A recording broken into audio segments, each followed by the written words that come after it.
So, folks, taking a cue from Verizon time anyway, and this laptop's time, I have 2:30 Eastern time on my end. If there are no objections, we can get started, so that we can also end on time and hopefully fill the time that we'll spend together, very, very productively.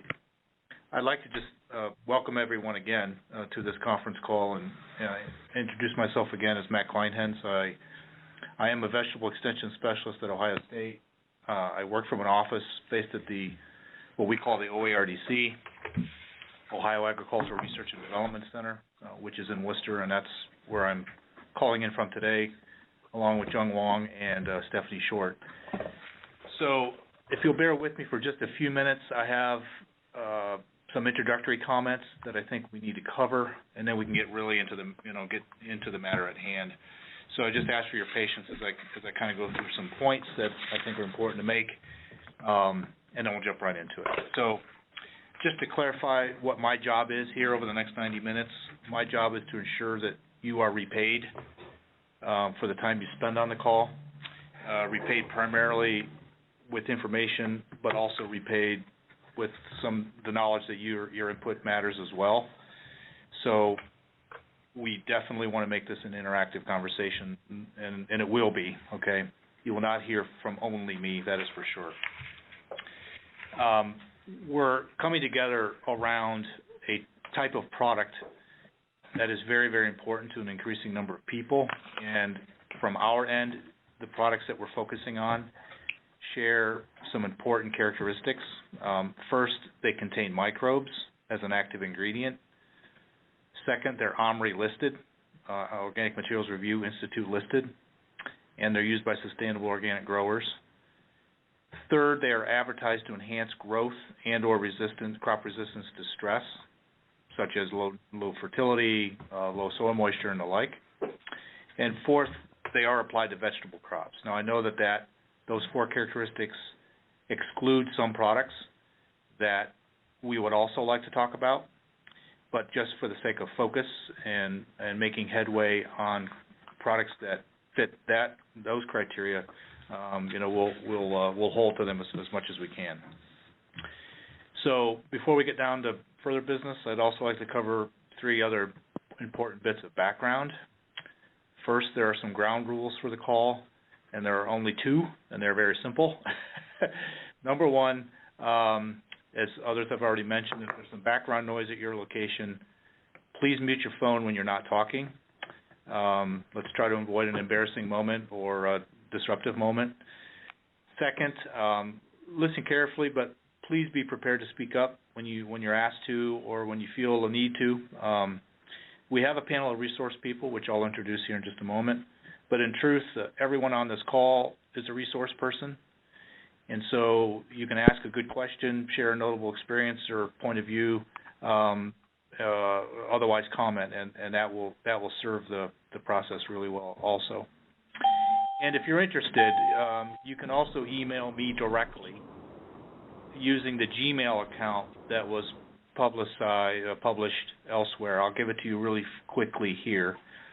It is VEGE, V-E-G-E, Biostim's Ferts, so that's V-E-G-E, B-I-O-S-T-I-M-S, F-E-R-T-S, at gmail.com. So that's a Gmail address that we created specifically to allow people on the call and other people to submit questions to a group of resource people that they can address either individually or collectively. So if there aren't any concerns with those ground rules, we can continue on to our second bit of background, but are there any questions about anything so far? Okay. I'd also like to acknowledge as background how it comes to be that we're on the call and we have support for the call. And the support for the call is being provided by the USDA Organic Transitions Program and the North Central SARE, Sustainable Ag Research and Education Program. It's also supported by the companies and organizations represented by everyone on the call, so they're graciously donating their time this afternoon. and of course it is supported by also University of Tennessee and Ohio State University as well. So everyone on the call is supporting the call in one way or another. It was kind of triggered with the core support, the seed support of the Organic Transitions Program and the SARE Research and Education Program. So a third bit of background, and I know I want to keep this to a minimum, but I just wanted to cover some of the high points, okay? So you might be wondering who else is on the call. I can't share with you specific information. People are obviously welcome to identify themselves as they would like. But I can share with you a summary of information. Chris Walker. Hi, Chris. We're just going through some background information on the call and who's on the call. So it's a perfect time to join in. And we're going to get down to business, the substance real soon. So I was saying that I can't share obviously the names and contact information for individuals, but what I can do is tell you who else is registered anyway. And as we go around the call this afternoon, at least this afternoon on my end, Eastern time, I know the folks in Washington are still in the late morning, but as we go around the call, there'll be opportunities for people to identify themselves as they would like. But a quick summary of the registrants. We have people with .com, .edu, .org email addresses, okay? We have grower advisors, extension people. We have product manufacturers and distributors. We have commercial growers. We have some researchers and a gardener that was included. As far as where people are located, 2 from the northeast U.S., 7 from the southeast U.S., 2 from the west, and 8 from the Midwest. So we are truly national in scope right now, which is a really pleasant development. As far as growing system is concerned, 14 people mentioned field production, 11 people mentioned high tunnel, 6 people mentioned conventional, 11 people mentioned sustainable, 8 in transition to organic, 10 certified organic as far as their system or the systems of people they work with. As far as crops grown, quite a range of vegetables, and I will not list them all, okay? But suffice it to say, broccoli to winter squash, and just about everything in between alphabetically, okay? That was listed on the registration form. And then finally, about the experience level that people, self-identified themselves as their level of experience with microbe-containing biostimulants. An entire range there. A number stating that they had 0 experience, and a number stating that they had rating themselves as 10, and at all levels in between. So I just thought I would summarize that to kind of break the ice for people on the call. I know that that the information or the topic brought us together. Some people on the call know each other a bit, and others do not. So I wanted to make sure that we had an opportunity to summarize who's with us this afternoon. So the final bit of background before we kick it off, before we really get into what brought us together. 5 main topics that we're starting off this process with. And as you may know, we will have a second and third conference call, and there very well may be more, but certainly we have to this point committed to these 3. But the 5 main topics that we look to cover today are: what are microbe-containing biostimulants exactly? How are they described? What's the best way to think of them? Okay, I think it's important to clarify the products that we're talking about in different ways, because there can be some confusion about that. Secondly, what types of these products are available? At last count, in our OMRI list, we saw 177. 177 products in this classification. Remember the 4 criteria I mentioned. That's a pretty large number, I think, at some level. But they're different, or obviously they all have their own characteristics. Third topic that we're looking to address is what's the best way to read and extract information from a label.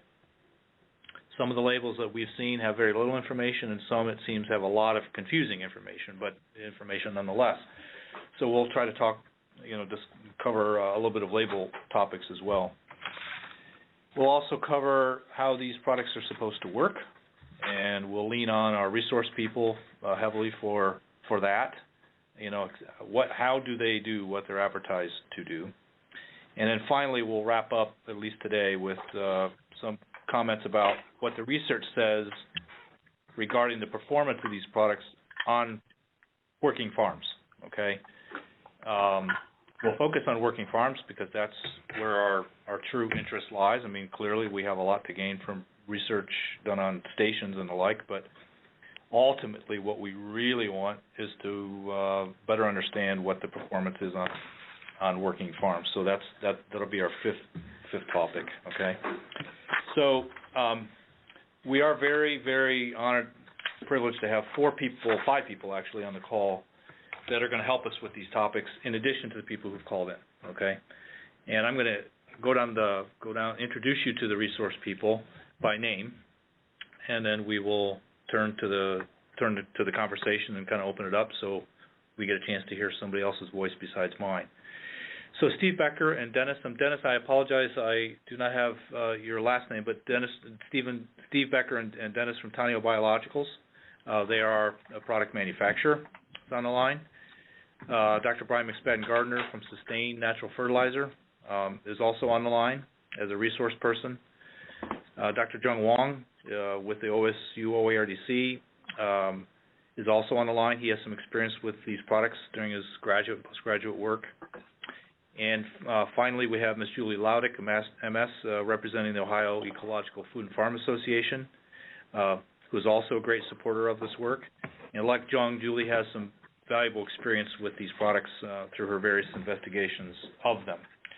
So at some point today, we will hear from all of those people, and we really also want to hear from others who are on the line as well. So unless there are questions about ground rules, topics, anything of that sort, we can kick ourselves off. Okay? Hearing silence, I'll march on. So, from our vantage point, there's no doubt that quite a few sustainable organic growers use these products. Something like 40% in a recent survey, and I'll give credit to OFA and Julie Laudick and Brian McSpadden-Gardner for triggering that survey. But something like 40% of growers reported that they had used at least one of these types of products in a recent 5-year period, but there's still a lot of confusion about them and about exactly what they are. So Brian, if you're willing to be the first to comment on this, can you help us understand what the products are and maybe a little about what they are not in terms of their formulations, how they differ from other types of products and so on? I think you're very well versed in this, and I know we'll want to hear from Steve and Dennis as well. Right. Well, broadly, I like to categorize the microbial biofertilizers into 3 classes. The first are the rhizobium-type products. These are the bacteria that infect legumes and form nodules and help those plants fix nitrogen out of the atmosphere to promote plant growth. The second class are mycorrhizae, and these are used to a lesser extent in commercial agriculture, but there has been a lot of interest in applying them more recently that's been growing. And these are fungi that are obligate mutualists of most crop plants, the exception being the brassicas, like the broccoli and spinach and the like. These organisms will actually infect the roots of plants, and when phosphorus is limiting, they will form structures within those roots that allow for an exchange of phosphorus that the fungi acquires in exchange for excess carbon that the plant has access to. And then the third broad class of inoculants is everything else. And the reason why I put everything else in there is that when we're talking about biofertilizers, there are a number of organisms which have been shown to have a variety of properties which end up helping plants grow and or deal with certain stresses. Now, I'm excluding those with biopesticidal activity because I believe the scope of this call is biofertilizers. Is that correct? It is a scope, but we will touch on the distinction because I take from people's comments and some questions that there is kind of an imperfect distinction between the biopesticides, biocontrol, and the biostimulants, and I think this was just one opportunity to help draw that distinction, you know? Correct. And clarify, yeah. And that's part of why I raised that issue, because this is a point where the science of our understanding of how these organisms act and work in the natural environment contrasts somewhat with the regulatory rules that human beings have imposed on agricultural inputs and practices. Okay, so we're going to hear from Dennis and Steve. We'd like to hear from you in a minute, but Brian and maybe Bonnie as well, would it be appropriate to say that these are products used to enhance growth and, you know, lessen stress, not necessarily to protect against disease? I mean, as a primary function? Yes, I would say I would agree. yes. Yep. But you have to recognize that disease is often a macroscopic, observable development of tissue damage, and when you are below that obvious level, i.e. when symptoms are not present, the initial phases of disease might be measured or described as a physiological stress. Okay, but they're definitely not regulated as like a biopesticide or biocontrol agent would be. Correct. And claims of say biocontrol, I guess, claims of biocontrol, disease control. I mean, they have to be substantiated in a different way than most biostimulants would be. Is that reasonable? Yes. Okay. Dennis and Steve, anything to add to what is a microbial biostimulant question? Anything to add or subtract or alter? I know that as an extension person, I get this question pretty consistently, and I see how people are occasionally confused by what exactly these products are, if you will, based on their formulation and what they're supposed to do. Yeah, from our perspective, we'll typically talk about most of our bacteria that we grow are classified as plant growth promoting rhizobacteria, which are beneficial organisms that you find in the soil. And I think that phrase was coined way back in '78. Inside of that, it classifies the bacteria as giving properties, including biocontrol and primarily biofertilization, and also some abiotic stress reduction. And those are the sides, the biofertilization and the stress reduction that we typically focus on because we are not registered through EPA. And outside of the U.S., importing microbial products into Europe, they're even more stringent than we are. So, for example, we have a number of organisms that Bacillus amelofaciens and Subtilis, Licheniformis, Pseudomonas fluorescens are examples that we use them in our product, and we focus primarily on some of the stress reduction factors. Importing those products into Europe, they view those automatically as control agents, and they have limitations on what can be applied to the field. So that was the end. Just so it doesn't impede. Yeah, so beyond that side of things, we'll focus on drought resistance, glycine betaine production in plants, ACC deaminase production, which is going to help reduce your stress levels in plants. We look at free living nitrogen fixers outside of the legumes, but what Brian said is accurate. I mean, those are the basics: rhizobia, mycorrhizal. We'll also focus somewhat on mycorrhizae helper bacteria, which are organisms that will help both the mycorrhizae and the bacteria establish with the plants. Phosphorus solubilizers, potassium mobilizers. So we see all of those kind of in their own categories as different functions they're providing for the soil. We also develop and produce cellulose digesting so organisms that will focus on the humification process, so building the soil. So we add a little bit inside of that. Everything else is kind of where we find our niche inside of that. Okay, I'll try again to jump in. Somebody on the call has got a lot of background noise, so I'd like to ask that they mute their phone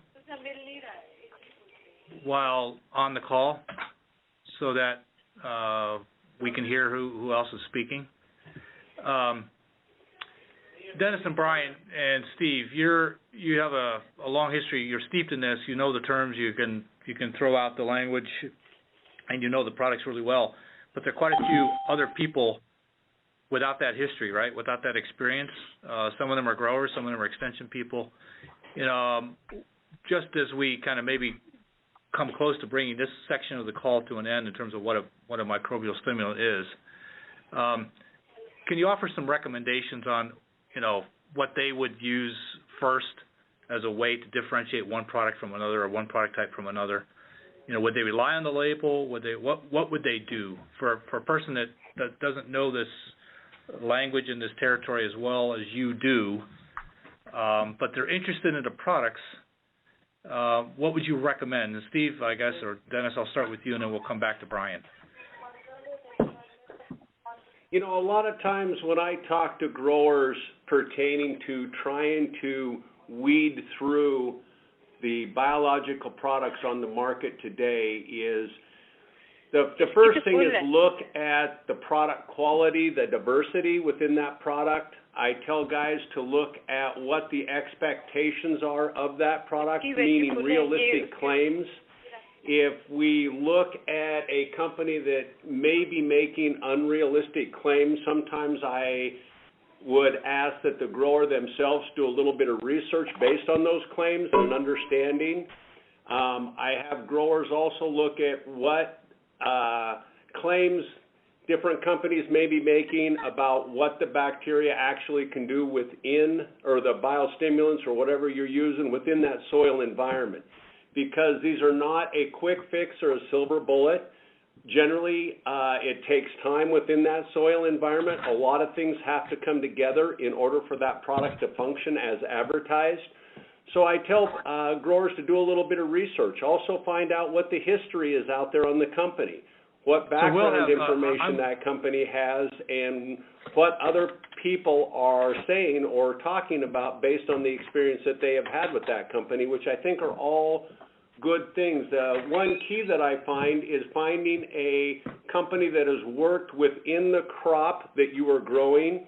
Make sure that they are well-versed, understanding not only the nutritional needs, but agricultural practices of growing that product, so that they have an understanding of how to establish these products within that soil environment and support them so that the farmer gets the best benefit from that product. The way I look at it, the easy part is there's a lot of good products out on the market today. The easy part is getting those products. The hard part is applying them correctly, keeping them alive based on agricultural practices. Definitely. You touched on a number of really, really important topics. The research side, the use side, which we have questions that people already submitted on best practices for use. We'll cover that in this call a little bit and in subsequent calls. You covered a really important set of topics there, but my question is a little bit different. Okay. My question is, how does a person make an immediate assessment as to whether or not this product, product A or product B, an immediate and reliable assessment is a biostimulant or a biopesticide? Well, there's a very easy distinction, because for something to be a biopesticide, there will actually be an EPA number on it, and it will indicate on the label of the package itself that this is a registered biopesticide with the EPA. If it does not have that label on it, then the product cannot be marketed as something that controls plant diseases or insect pests in any way. So, right. Right. Yeah. So that's the easy way to make that distinction. To echo the point that was made earlier about where you can get information on what these things do and where they fit, I would say that there will be information on the label, but those tend to be very broad. There'll be secondary information in terms of where the manufacturer believes the greatest benefit will be in specification and technical literature that is often available either on their website or at trade shows from the manufacturer. But then the third is that independent source of information, the extension-type research sources that are testing these products in various places and in various cropping systems. And sometimes that is useful when there's a direct match between what the grower is doing and how the product was tested, and sometimes it's not such a good match where perhaps the growing system's the same but the crop is different, or the crop is the same but the growing system is radically different. And in that regard, it is important to know how the product is expected to work and its modes of action. We were talking briefly about phosphate solubilization. Well, in systems where you have rock phosphate as a source of phosphorus, that could be beneficial, where if you're providing lots of very soluble phosphorus, then it's less likely to have a benefit.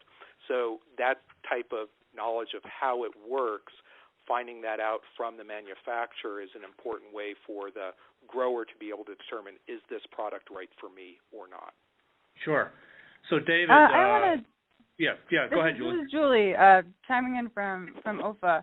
So Brian gave a really good kind of taxonomic breakdown of the three major categories of biofertilizers or biostimulants.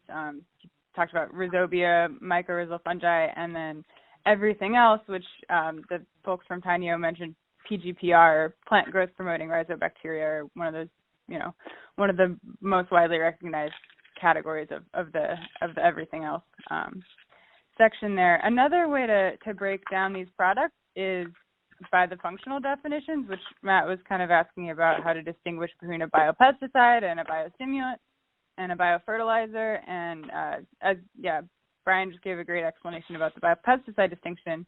But I've often seen biofertilizers as a subcategory of a biostimulant. So three of the most widely recognized modes of action of a biostimulant would be to improve tolerance to abiotic stress, to produce plant growth regulators like plant hormones, and then the third one would be to increase the supply or availability of nutrients. And oftentimes in the literature, biofertilizers are restricted to that, just to increasing the supply or availability of nutrients. All right, so let's really quickly recap before we move to our next topic, I think. And we want to hear if there's another question or two from others on the line about this distinction. Quick recap is that if it is advertised as having pesticidal activity, it must be registered as such, and for that there will be an EPA label on the product. Okay, I think that's one important point to take home, is that if it's a true biopesticide to be used in biocontrol, for example, in limiting the effects of disease specifically, it will be registered as a biopesticide. It will have an EPA label. If it lacks that, it could be a biostimulant, biofertilizer, and it could contribute to limiting disease, but it's certainly not being billed as being able to do that in a significant way, because it's otherwise, not satisfying the first criteria. So I think that's one important point to take home for the people who are still somewhat new to this area. Okay. Another important take-home point would be, you heard functional distinctions, and you heard, as Julie said, taxonomic distinctions based on the bugs that are in the jug, so to speak. And we'll get to that in just a minute. I think that's our next topic. But keeping this real and keeping this focused on the end user, most of the time they're encountering a product on a website. They might encounter it at a trade show where growers congregate, they're going to see a box, a canister, a jug, or of some sort. And of course the people who advise them also, extension people and consultants.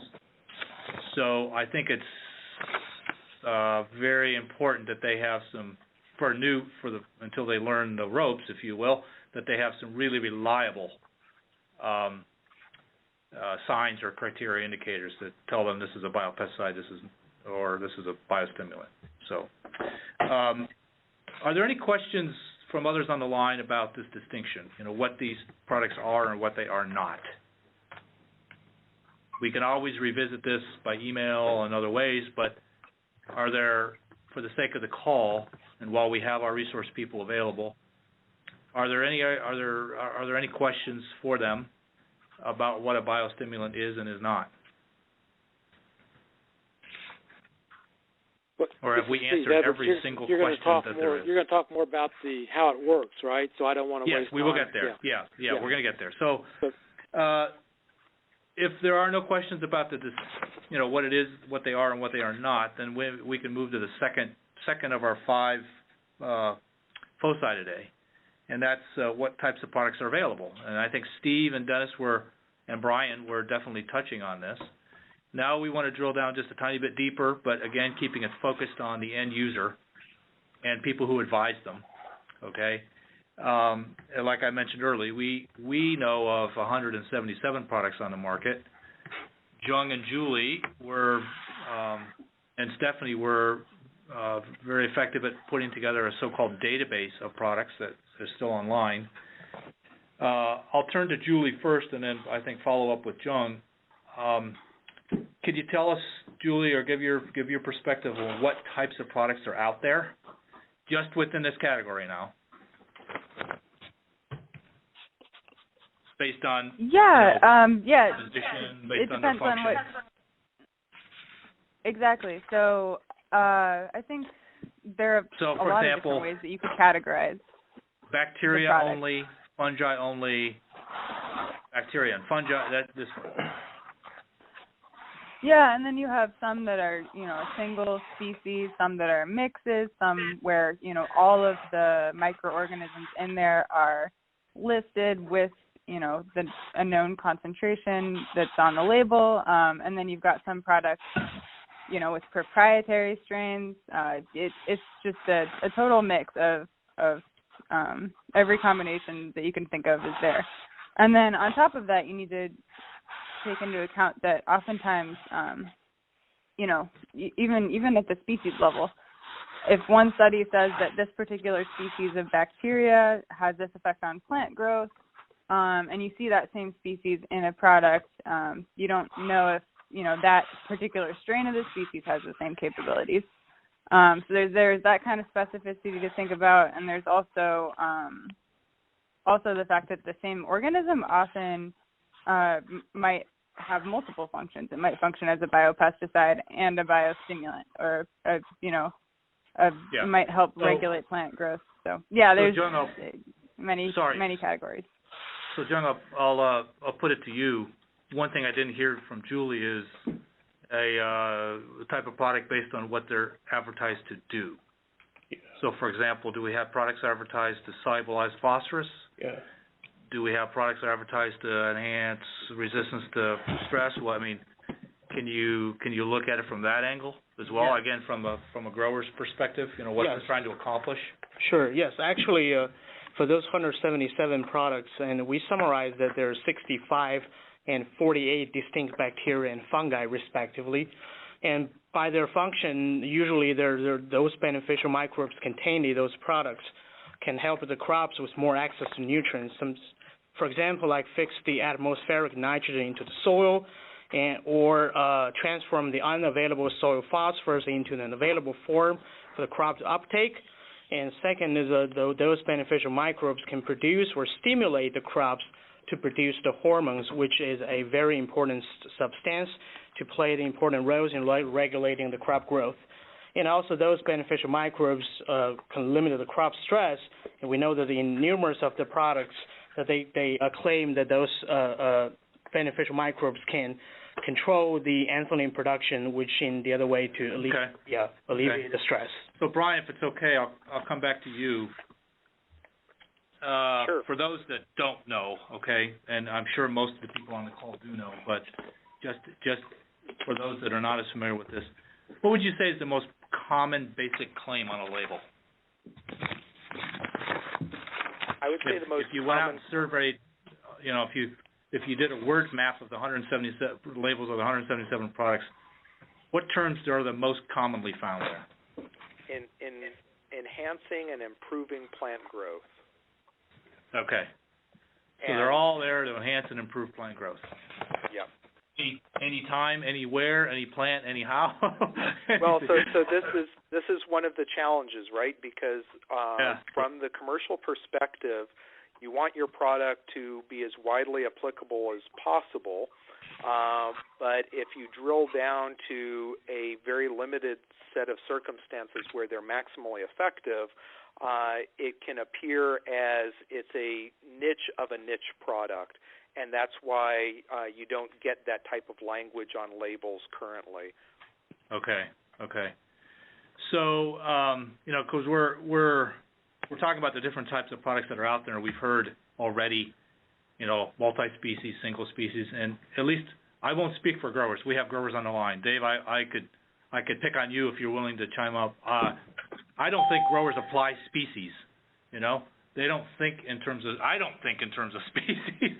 I'll admit that. I don't think people apply species. I don't think they say, "Oh, gee, I need this one and not that one, or this group or that group."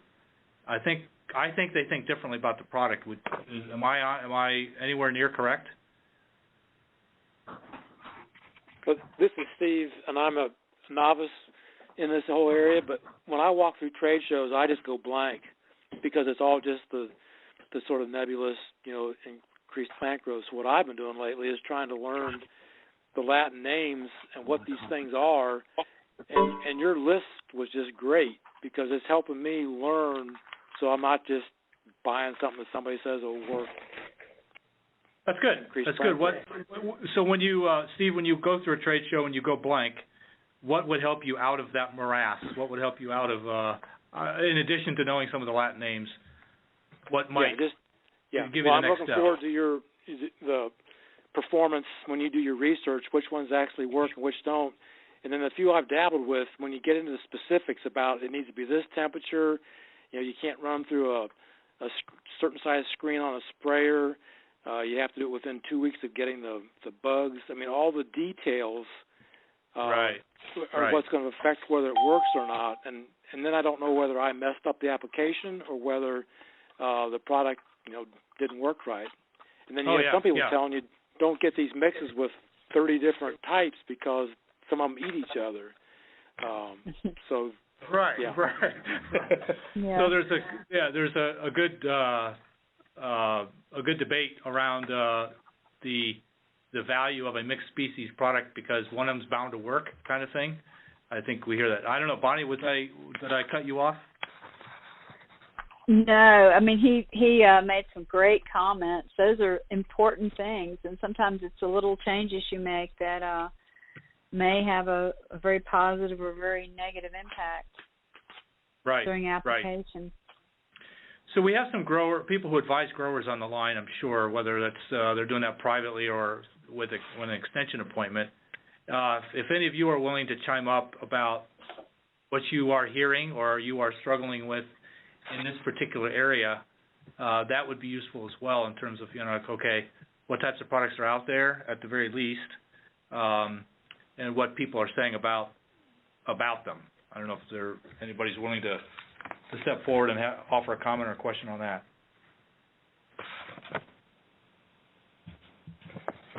Or am I the only one? Or are we the only ones that I'm No, you're not alone. This is Chris, but I feel sometimes that there are so many restrictions on that bottle. For example, only do it at a certain temperature. You've got to reapply after a certain rain or whatever. And And I'm essentially a gardener with a lean towards trying to help people with their production. But sure. Yeah, so you're seeing all the requirements, the 45 disclaimers and steps that are required to put the product in a position to work as being kind of a challenge. Is that right? Well, yes. And okay. In the past, I haven't been home to do it when it was nice and sunny, or you know. Yeah. But since retirement, I'm more interested in it. So there you have it. Okay. Okay. If I'd like to chime in on that, that's an excellent point, and it's been one of the challenges for the industry, because when you're talking about introducing living organisms, it's just like introducing seeds into your field. You can't just treat it as a non-living thing that will just dissolve at a certain rate. And the biggest fallacy that growers get tripped up over is a false expectation that they can treat these materials like chemicals and simply substitute them for chemicals in their production systems, and that's not the case. It requires you to pay attention to the conditions under which they would survive and thrive, and consequentially, it limits you to applying those at certain times and being flexible about when and how you apply to get maximum benefit. And so the trade-off really is you lose some of the convenience, but what you gain is a greater ecological impact on what's going on microbiologically in your system. Okay. So, Brian, let's let that sink in for a second, and I want to also turn to Steve and Dennis. You know, we're here on this topic of how many, you know, the number of products on the market, the diversity of products on the market. It reminds me, and pardon me if this isn't something that resonates with you, but I remember an old Robin Williams movie where he walked into he was an immigrant from Russia. He walked into a grocery store and there was an entire aisle full of coffee, right? So many options, and it like kind of overwhelmed him, right? I think this possibly happens to some growers and certainly people who advise them. So many options in this category.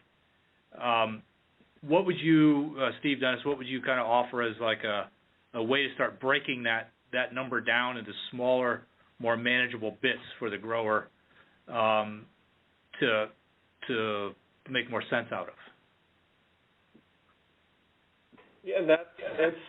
I wish I had a quick, easy, nope, do this, don't do that, but the reality of it is the grower that you had on before who was talking about kind of taking the time to get to know what they do, when you look at the labels, hopefully some of it is broken down into what their expectations are, and some of their literature is broken down in that way. We try to categorize ours and show which are plant growth promoting rhizobacteria, which are going to help with mycorrhizal establishment, which are designed more for stress reduction like droughts, which of ours are nitrogen, which are phosphorus solubilizers, which we consider to be more important as a foliar applied microbe, part of the phylosphere, which of them are phytohormone producers. But like anything, there is a learning curve, and I absolutely agree. When we go to trade shows, a big part of what I do is I walk around and try to see what other microbial products are on the market. And for me, having a little bit better idea of what the species are and what some of the species' functions are, it makes it a whole lot easier. I can walk up to a booth, and I can't identify all of them because there's no way I would know all of them. At least not yet. I'll keep working on that. But being able to see, okay, so they're claiming nitrogen fixation, and I see that I have some diazotropicus, or I have some azotobacters. The only reason I know those are going to be nitrogen fixing is because of a bit of science nomenclature, understanding the scientific words, and that's one of the biggest complaints that people in general have about science is how important it is to have the vocabulary. And without the vocabulary, it becomes exceedingly difficult. So from my perspective, a lot of it is going to be who's the person you talk to? What do they say about it? And I think Dennis mentioned before, what sort of claims are they making? Are they guaranteeing a 10% across the board yield increase? is that realistic? Are they selling you a silver bullet? I mean, part of this is you've got to feel a little bit with your gut. When you talk to someone and they're promising you the moon and stars, and it's really easy to apply, you only have to do it once, and then you can just walk away. You set it, forget it, and you're done.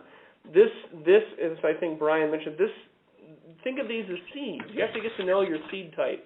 If I plant my seed that's supposed to be 1/4 inch depth at 2 inches, I can't expect it to perform well. So part of this simply is just like getting to know your equipment, getting to know your chemistry, what precipitates out when I mix A with B. These are, unfortunately, they're kind of growing pains, and a big part of it is, what does the person you're talking to feel like? What do they say? What sort of literature do they have? And Dennis, weigh in, because you see these similar things. We work at a lot of trade shows, and you have anywhere from experts, you got PhDs that come up to you, to people that they have no idea. They just heard the idea of biology and bacteria, and they want to know more. Hey, hold on one second. I'm going to chime in and say, as a PhD, I don't know anything.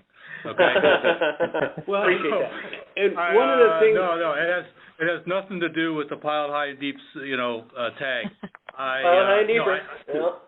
And one of the things I will add to that is, most of the growers I talk to, when they go to plant a crop, they've researched the seed, the variety, what yields, all the types of things that are critical to that seed that they are planting in their geographic location.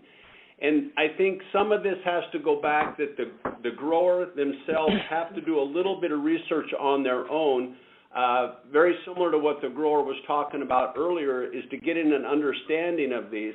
And one of the things that I think is critical is when they are talking to a manufacturer, they're not only selling you a product, but they're trying to take the time to educate you on that product to make sure that you have a complete understanding. Some of the things that Brian talked about is the easy part is applying the biology. The hard part is keeping it alive and making sure that grower understands every part of the application of that to ensure that we get the best performance. And I think that's critical when you're talking to some of these reps at the booth. Will they take the time to give you the understanding of what you need to know about the product?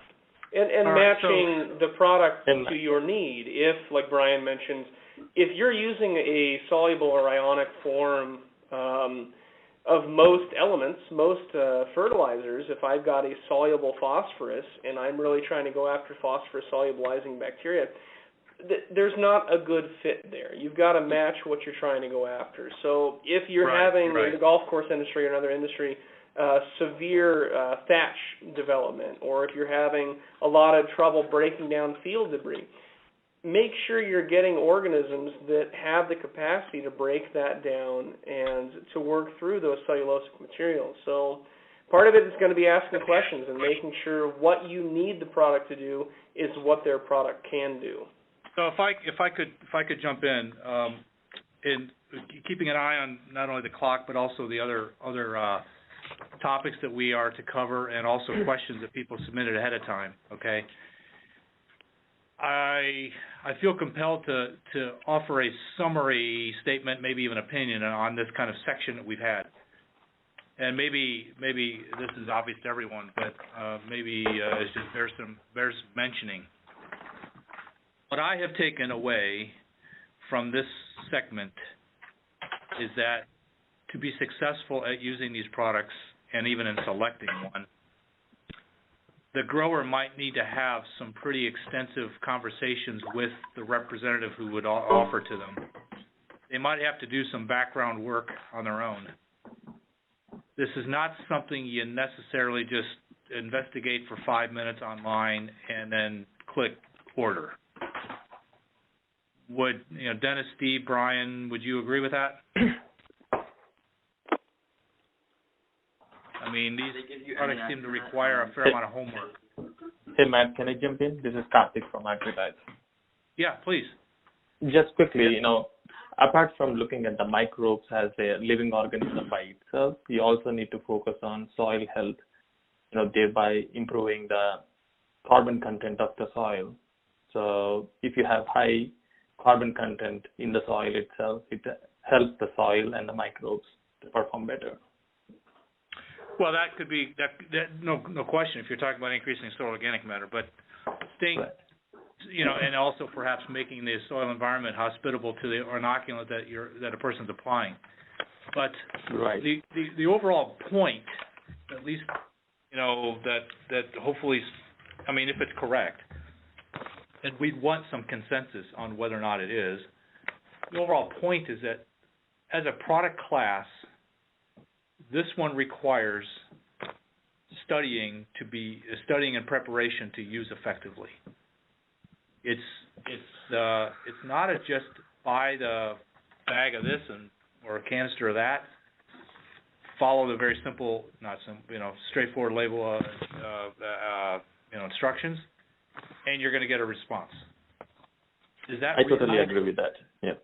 Okay. Yeah, I would agree with that because there's so much information out there that needs to be put into that to identify whether you keep them alive. And the idea of this isn't a chemical approach. The modes of action, these are living organisms producing enzymes, producing bacteriostatic agents. That's all clear. That's true. The point is, you mentioned trade shows and talking with growers. I mean, this is a process that a grower perhaps may need to have one-on-one conversation with, right? So Absolutely. Here's the dilemma. Now, here's the dilemma, okay? And then we need to move on, and I'll just put this out there as something to consider. Here we've established that a person needs some fairly intense, if possible, one-on-one instruction, yet there are 177 products with dozens of formulations offered by dozens of companies. Where is the time going to come from for the grower to investigate what is necessary to select from among those 177 and multiple companies the best one for them? If they have to rely on going to a trade show where there may be X number of representatives of that product class. We appear to have a disconnect between what some regard as necessary for people to succeed with these products and what is possible for growers to do. Well, I'd like to mute that a little bit in the following way. That there's two realities. First of all, as I mentioned earlier, there is real value to having independent validation of product performance. The reality today is that the manufacturers and even the segment of the input industry which is biologically based is still a small fraction of that which is chemically based. And so the dollars, as it were, to support that kind of independent validation can only come from public sources because that section of the industry just isn't large enough to support the type of product testing and validation and demonstration that the chemical industry does today on a regular basis. Oh, no question. No question. But it's still back to the same point. Right. I mean, there are these many products. But then the second point is that as will become clear in this series of 3 calls is that actually if you talk to the gentleman from Teneo and from some of these other companies, there is actually a baseline of rules of thumb that can be applied. And we already brought one up. You know, if you're using a lot of soluble phosphorus in your system, then a phosphate solubilizing bacterial inoculant probably is not a good fit for added value. Another rule of thumb might be if you are growing in a high carbon system where your carbon to nitrogen ratio in your soil is particularly high, say perhaps because you are mulching with straw, then an associative nitrogen fixing organism might be a good fit. So these types of principles as to how the organisms are working and how the specific product formulations are working, I think can be summarized, and some benchmark rules can be established and put out in front of growers even today. So, Brian, I know that you are very. I think that's excellent. I know that you're very capable and interested in doing just that, along with a larger group of people. And I think at some of the essence of what we're trying to accomplish is doing exactly that. Consolidate reliable rules of thumb for people to use more generally. When they can't be on calls like this one or have extensive conversations with a product rep, consolidate those messages and communicate them, get them out there so that the conversations they do have are a little bit more informed. So I know that you and Tanio and mycorrhizal applications and ecomicrobials and others are very interested in helping to make that possible. So, so Matt, Matt, I just wanted to follow up on, how do you learn if you have to be pretty smart to figure this out and don't have an advisor? I would say word of mouth and the workshops where I've been to, that some of the leaders who've been trying this stuff and they've had good experience, they've trial and error, and they've seen it work, and then they recommend it. That's where I'm getting my information from. OFA conferences and PASA conferences, extension people who've tried it, and that's where I'm coming from, because that's good. That's good. I'm trying to learn more. And the other thing is, it's really expensive on my own just to try it, because, like you say, there's so many, and it's not cheap. That it's really the word of mouth, and if you can get some pioneers who try this stuff and know how to do it, make it work, they're going to be a bigger sales force than the guys at the trade show. At least from my point of view, that's where I'm getting my information. Oh, absolutely, absolutely. Would you, without naming names, are you familiar with pioneers as you think of them in this area? Doug Siebert from Peach Mountain Organics is. He's been using mostly more the biopesticides, but certainly the mycorrhizal inoculants. And he gave me the book Teaming with Microbes. The OFA conferences, they've had extension people in starting to talk about it. And the PASA conference last year was really good with Steve Bogash and Lloyd Traven or Traver. People who have been doing organic greenhouses, and their point was the conventional guys have been doing this for years, and the smaller organic growers are way behind, and so I'm learning from them, though. I hope so, but the actual application is tough. They'll tell me the product, but then you have to be smart enough to read the labels and figure out. And I love the part about you're dealing with a living organism, and you have to know it well enough that you don't kill it, and that's basic. So we have we need to keep that in mind. On the killing them or not side, and how to use them. We do have, again, these two other calls scheduled, and I want to honor, how we've described them publicly. People that can't be with us today might want to be with us on the call 2 or 3. We had certain topics that we listed, to be covered today. We obviously could get into territory that we will cover later, but I think we should keep that to a minimum. But since it's been raised so many times already, I think it's important to cover at least a little bit here. There have been questions about handling, storage, putting them through sprayers or not, the temperature that will deactivate them, exposure to sun, even chlorinated water. Does that chlorinated water kill them? I guess I'll appeal to Steve, Dennis, and Brian to comment, effectively here on the general do's and don'ts of handling the products. I hesitate to even say, you heard me pause general because now I'm a little bit gun shy about what can be generalized. But what are the absolute do's and don'ts about handling the product once you've bought it, typically?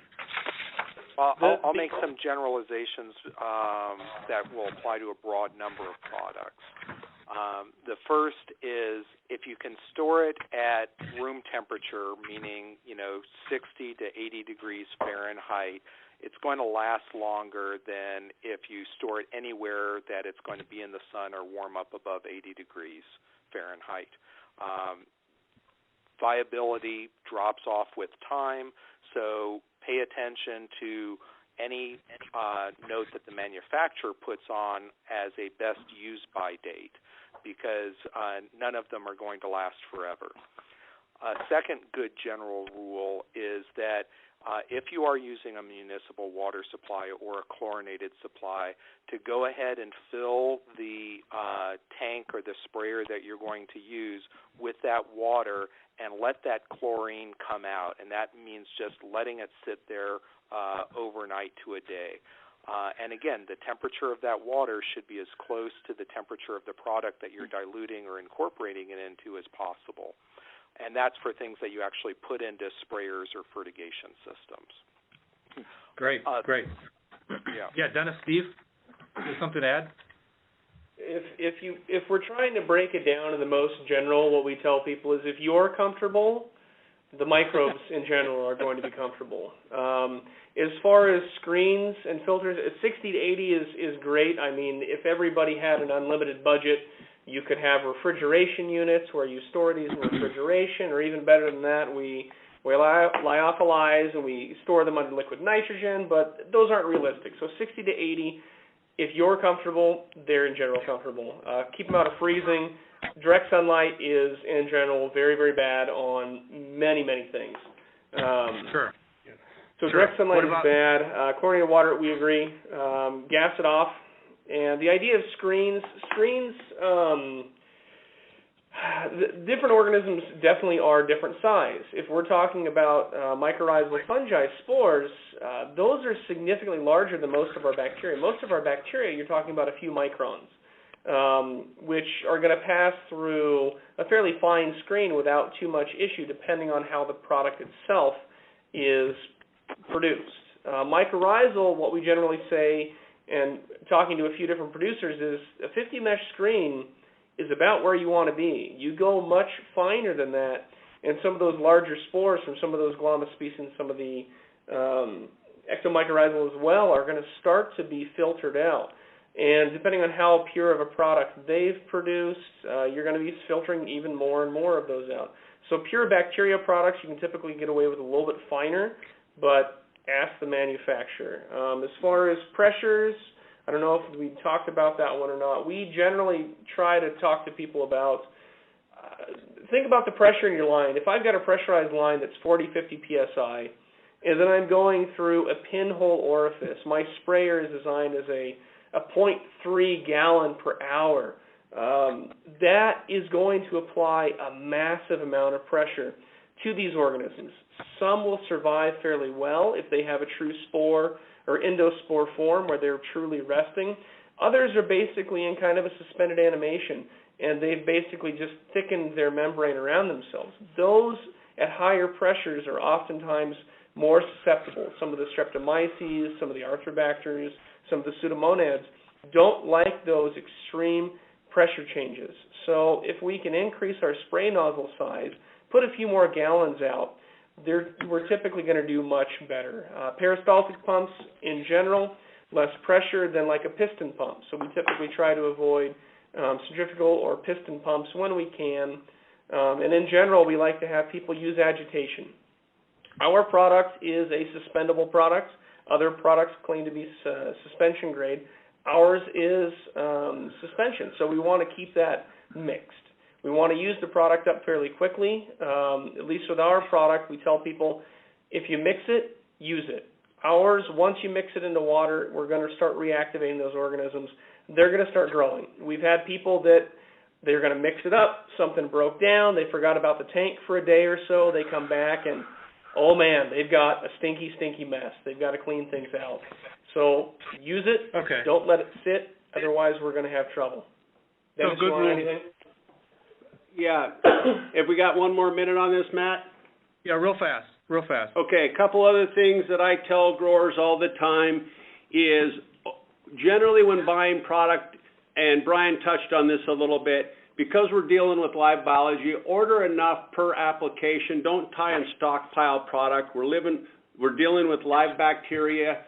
Let's make sure that we order it, we get fresh product, we put it in the field to ensure that that product, the strains and the populations and the count are maintained within that product. The other thing I look on tank mixing concentration rates when you're mixing it with fertilizers, those types of things. And also I question when you read a label, and this is mainly for growers, that can be mixed with fungicides because that is counterproductive. Okay. Yeah. Okay. Right. I see it all the Very time. good point. Oh, yeah. No, seriously, very good point. So we heard, I think, in that particular segment, I really appreciate that input from the three of you. We heard some really good take-home messages, which, by the way, we will make a transcript of some sort, but to offer it to offer it going forward. But what I heard is obviously, pay very close attention to the label, the best buy date, if you will. If you open it and mix it, use it. If the conditions you're comfortable in the conditions, the microbe should be. We also heard some specification according to the type of microbe that we're talking about, spore forming or not, and what what state they're in. What kind of pumps to avoid if possible, and even screen. So I think we had a good covering of that topic in a basic way. But since it was raised and a person did ask, I'll appeal to Jung, Julie, and I know others on the call can comment on this, but what's the difference between an active, a dormant, and a spore phase, generally speaking? Just, because we heard whether or not if the product is in a spore form, it may or may not survive a certain type of application. Can you, Julie or John, can you just give a working person's description of the difference between an active, a dormant, and a spore phase? Yeah. As it applies to the use of these products. Yeah. So I think usually for a bacteria-based product, they just indicate the viable bacteria as a colony forming units, and for the fungi product, usually they are just counted by the spores and propagules. And actually, like Matt said, for the dormant, usually some of the as far as I know, based on my experience, and some of the microbes are kept dormant before people are going to use them. They have to activate those dormant microbes and then to activate them as a viable ones before they apply to the field. Okay. Yeah. So bacterial products are commonly in liquid formulations where they're either dormant or possibly active, and then fungal products are often in dry formulations. You also have some bacteria that can form spores and survive in a dry formulation as well. So how does a person know if they're dormant or are likely to be dormant? And will they be, will the label or will the instructions say you got to activate them first, or don't worry about that, they'll get active once they're in the soil? One of the simplest that we've seen is if it comes in a jug and that jug is expanding or swelling, they're at least somewhat active. If you've got a pressure release valve and you flip it over and that jug starts to swell or the bag starts to swell, that's generally an active product. That's assuming you have anything actually live in there. So if you trust the label and the label has a CFU or propagule per gram, and those are fairly accurate, if you've got gas, you've got life. Okay. Anything to add to that, or anything to question about that from the people on the call? Okay. Yeah, if it stinks, you know that you've gone too far. You've let it go too far. So seriously, is that kind of a good rule of thumb? If the odor is bad, a rose is a rose. I mean, if I'm genuinely serious. If it stinks, it's bad. Well, it depends on what kind of product that you're talking. Like if you have a mixed product, for example, and it smells, then you know that something's growing, and there's no guarantee that all of the things that are advertised in the mixed product are still going to be living, because some bacteria will naturally grow faster. If it's dormant and you activate it and they give you a window to use it and you don't use it by the end of that window, normally it will stink, in my experience. Okay. Yeah, I think odor is something that you have to become accustomed to when you know the product a little better. All right. You can so often tell if something has experience. gone wrong. Yeah. Mhm. Okay. So it's almost like a home brewer knowing if things are going the right way or not, right? Good analogy. Yeah, or making sauerkraut. Or making sauerkraut. Yeah, right on. No, so that goes back to the experience factor too, as well, right? You know, some familiarity with the product really helps. And but would that be Brian? I'm picking on you a lot, and Dennis and Steve the same. Would that be a reasonable something to put on the label? Like, if this stinks, don't use it? Unfortunately, I think that there's two things that we've missed. One is that the label requirements of CFUs are the minimum guarantees that a company is supposed to stand behind if they are claiming microbial activity or content. So what you'll often have is a formulation that will have 10 or maybe even 100, sometimes even 1,000 times more microorganisms put into the bottle before it's sent off from the manufacturer, but the label only claims a certain number. So the first thing to recognize is that's a guarantee in terms of what's viable. The second point is that in terms of whether or not there's gassing or not, I think most of the manufacturers aim for a stable formulation, which means minimal metabolic activity, so there won't be a lot of off-gassing. Now, there are some exceptions to that, but they tend to be on the minimally active side and aren't meant to become active until they've been diluted and applied into the natural environment that they're expected to work.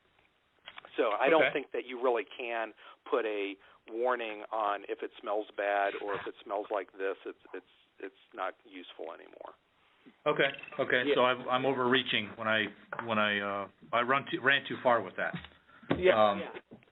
Need to reel me back in. My point is simply that if these are stable, in a stable form, you're not producing much gas. There's not much metabolic byproduct going on. Correct. Gases are a metabolic byproduct that we're going to see whether it's aerobic or anaerobic. Typically, the facultative organisms that switch over to anaerobic, the alcohols, the aldehydes, the other anaerobic byproducts, that's where the odor comes in. But in general, if I have something that is stable, it's generally not gassing at all. So you start to see your bottle swell, that's a good indication that something is going unusually. It's not typically what the formulator, the manufacturer, is saying, as Brian indicated.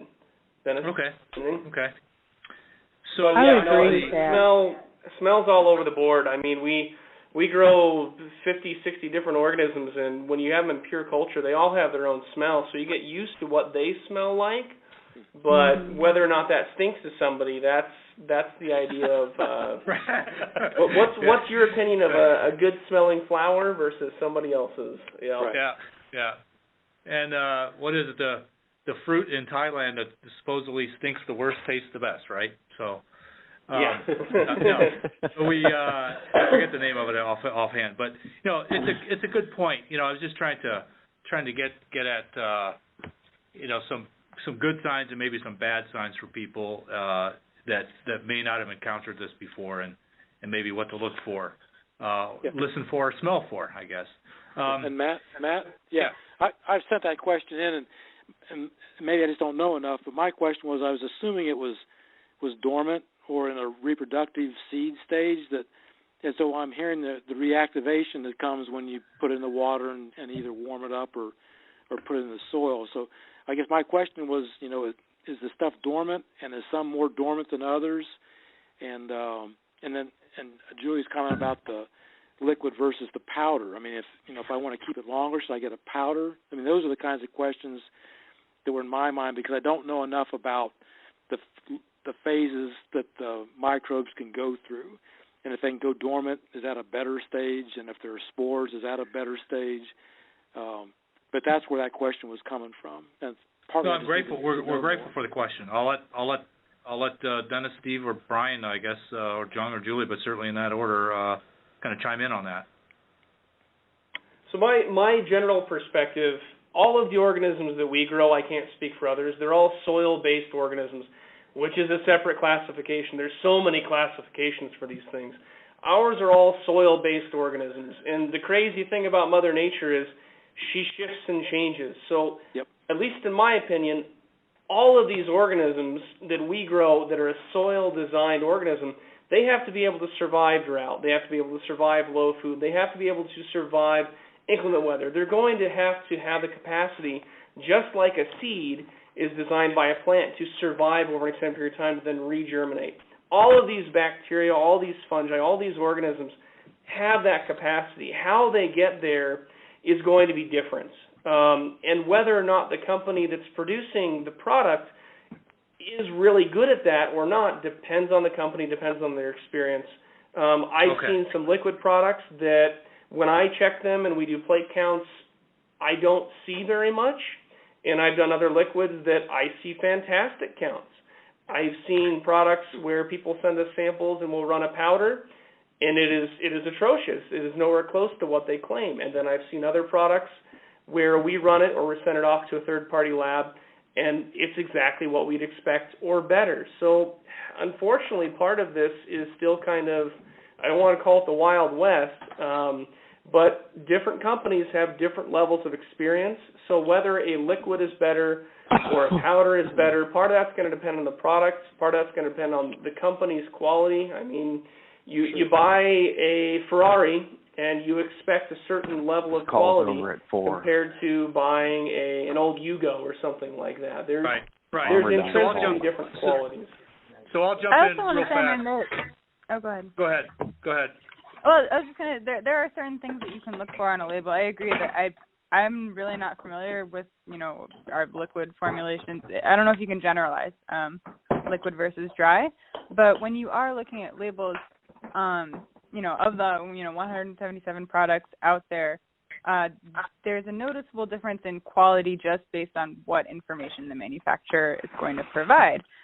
Sometimes they don't even list what organisms are in the product. So generally you want to look for those Latin names, whether you know what they mean or not, just see if the species are listed on the label, along with, we've been talking about CFU, that means colony forming unit, and that's applicable to bacteria, but then you have spore counts that are applicable to fungi. So probably the most important thing from a quality perspective is looking, just based on a label, is looking at how specific is the label, what kind of guarantee are they claiming? Very good points. I appreciate that.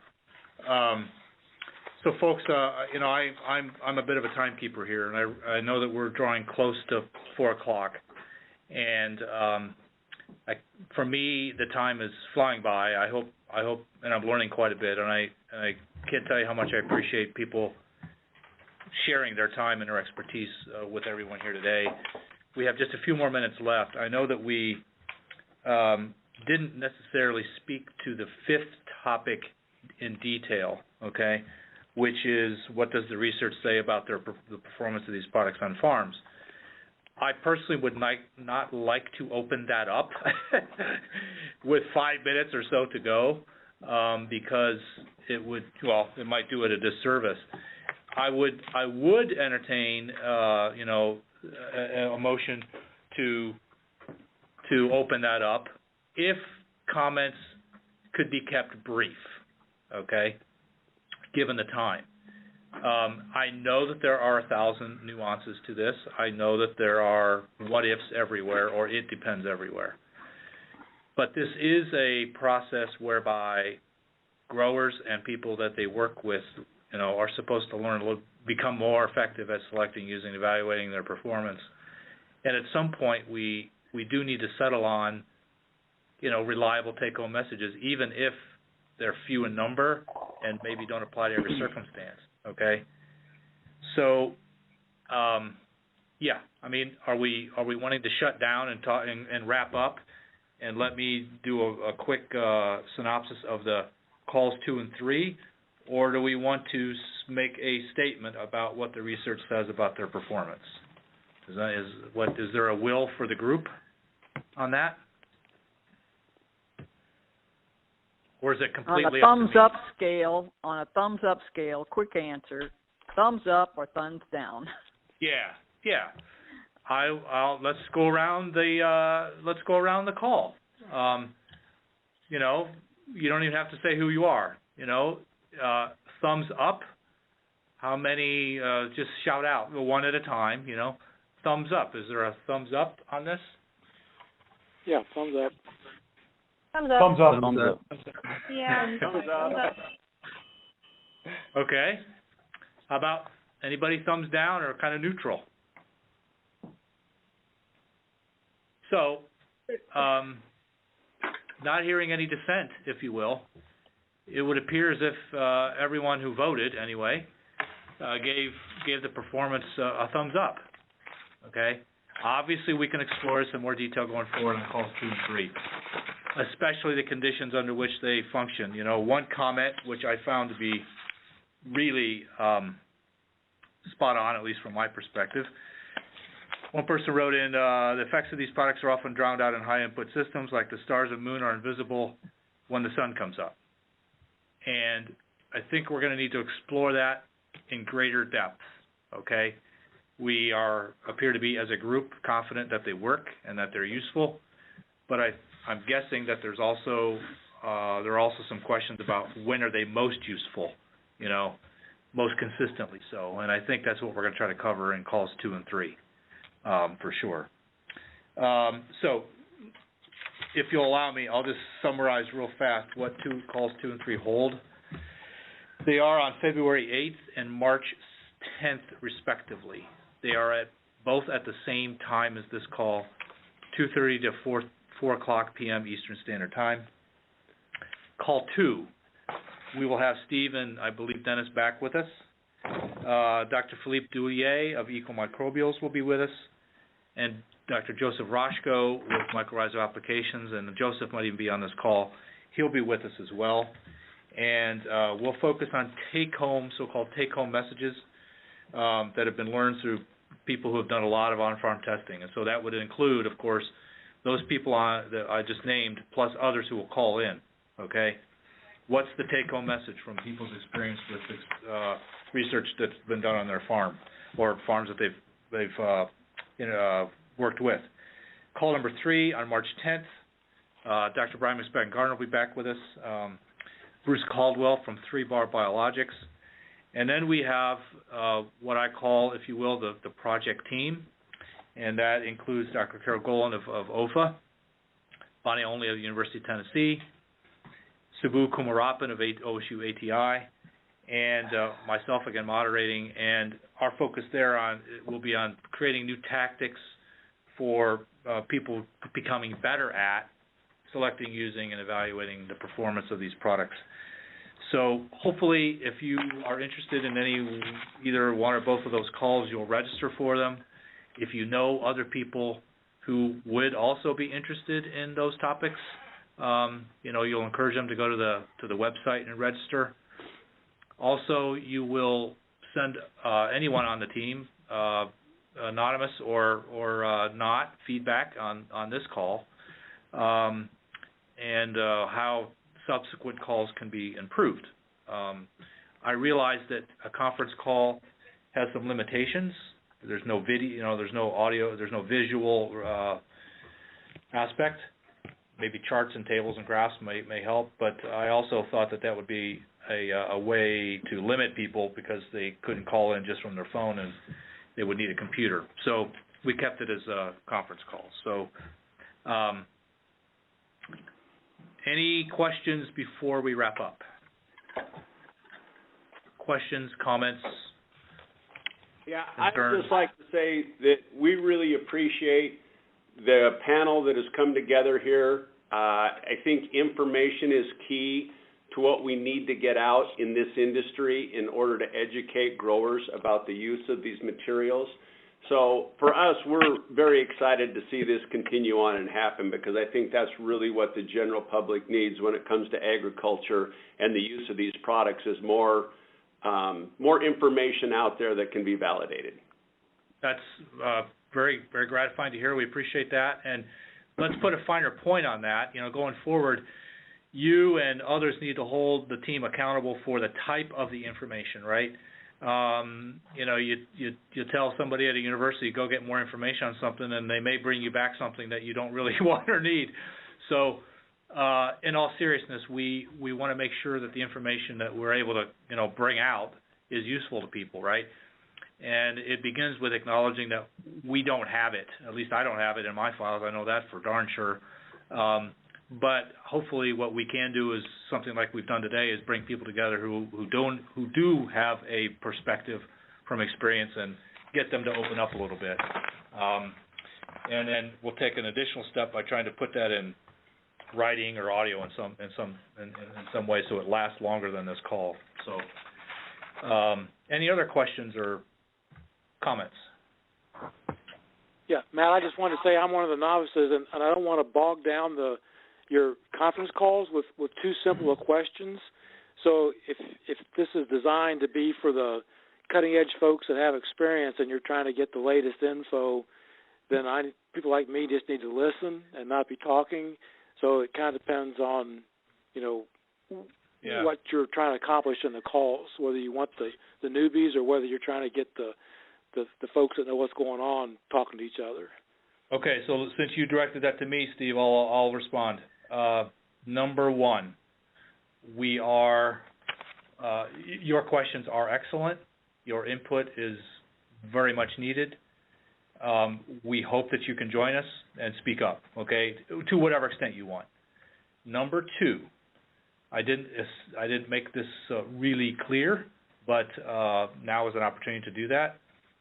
Part of the grower community that we are focusing on includes transitional organic growers, or people who are unfamiliar with these products, okay?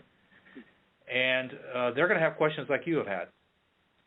So you take number one and number two together, and I think what you have is, you're very much welcome on the call, and you're very much encouraged to speak up as you would like, and you're very much encouraged to get other people on board as well who you think might have similar questions. Hopefully we will learn in part through people with a lot of experience. You know, I won't put a name to anyone here, but yeah, some of the experienced people need to speak up, right? But they need to speak up, in my view. They need to speak up on behalf of, and partly in service to, the less experienced, right? So yeah, long and short of it is we're trying to serve both kinds. Okay, so I hope it works in it doesn't bog you down. Yeah. No, you're not bogged down. Steve, I support Matt's comments, and I'd like to say, actually, I've learned from some of the comments you've made today. It just helps me. I'm making a little list here. You know, what are we missing? What information are we not conveying? And I think that's important. Yeah. And Steve, there's no such thing as a dumb question. I agree. No, not at all. Oh, well, I'm sure, and I've got a whole page of notes. I just wondered whether the thrust of the call is to get the smart guys together to figure this stuff out that they need to figure out, and you're not spending your time trying to explain the basics to me, where I should know that before I got on the phone. No, Yeah. Okay. I look at it this way, folks, and that is, some of those smart guys are up in the stratosphere. If they come down to the level of us people who are digging in the dirt, maybe more people will get the idea that bug lives matter also. Yeah. No, Steve, there's plenty to plumb in what you said there, and I won't bore the group with all the details, but Brian and many other people know I'm not a microbiologist. Okay, I'm a plant guy. Yeah. So I might be 1/2 a step ahead of you. Might be, okay? But that's even questionable in a lot of cases. And so, like David, I think, said, there's no such thing as a dumb question. So, as a matter of fact, some of the best progress is made by the quote-unquote dumb question, so that nobody thought to ask in the first place. Okay. A lot of us in the industry, the way we learn is by the interaction with the grower. So if we can't listen to the grower and the grower's needs, this industry will never move forward, because we have to make products usable to the grower. Whether they function or not, they got to be usable, and so we learn by talking to the growers. So I appreciate all growers' input. Absolutely. Excellent. Excellent. So, Thank you. Thank you so much. And again, I realize the schedules are tight, so we should probably wrap up the call. And again, February 8th and March 10th are the next two. And do direct people to the webpage if you find it useful, and to the calls. And if you have questions as a follow-up, don't hesitate to get a hold of me or somebody else on the panel. All of their contact information is available. And I will follow up with everyone about the recording that was made today, obviously for permission to share it with others in some way, whether transcript or audio. So have a great rest of your day, and look forward to hearing from you again.